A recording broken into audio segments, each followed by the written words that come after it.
আল্লাহ পাকের জিকির। আল্লাহ তাআলার জন্য সকল প্রশংসা ওই সমস্ত জিনিসের সংখ্যা পরিমাণ যাহা তাহারা কিতাব গণনা করিয়াছে। আল্লাহ তাআলার জন্য সকল প্রশংসা ওই সমস্ত জিনিসের সংখ্যা পরিমাণ যাহা তাহার কিতাবে আছে।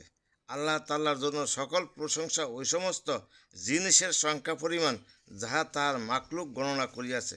আল্লাহ তাআলার সকল প্রশংসা ওই সমস্ত জিনিসের পূর্ণতা পরিমাণ যাহা মাকলুকের মধ্যে আছে। আল্লাহ তাআলার জন্য সকল প্রশংসা আসমান ও জমিনের মধ্যবর্তী শূন্যস্থান পূরণ করিয়া দেওয়া পরিমাণ। আল্লাহ তাআলার জন্য সকল প্রশংসা সমস্ত জিনিসের সংখ্যা পরিমাণ। আল্লাহ তাআলার জন্য সকল প্রশংসা প্রতিটি জিনিসের উপর। আমরা আল্লাহর নাম নিয়া এইভাবে জিকির করতে পারি।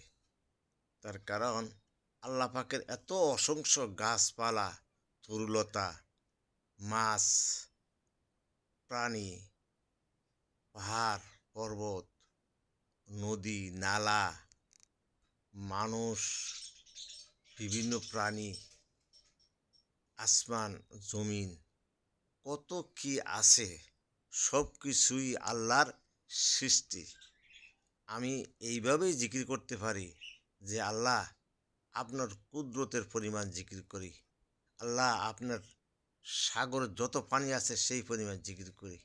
এইভাবে আল্লাহ পাকের বরত্ব কুদরতের কথা বলে বলে নীরবে চক্ষু বন্ধ করে মোরাকাবা বসে আল্লাহর বিভিন্ন কুদরতের কথা উল্লেখ করে করে যদি আমি জিকির করি, আল্লাহ আমার জিকির এতভাবে শুনবেন যে ফেরেশতা করে বলবেন তুমি লেখো। আর এই জিকিরই আপনার আমার অন্তরের অন্তঃস্থলে প্রবেশ করিবে।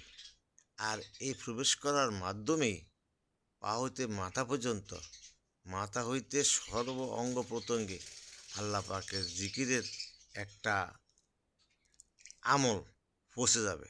আর তখনই আপনার ধীরে ধীরে আপনার আল্লাহর ভিতরে একটা মহব্বত, একটা খাসিয়ত, একটা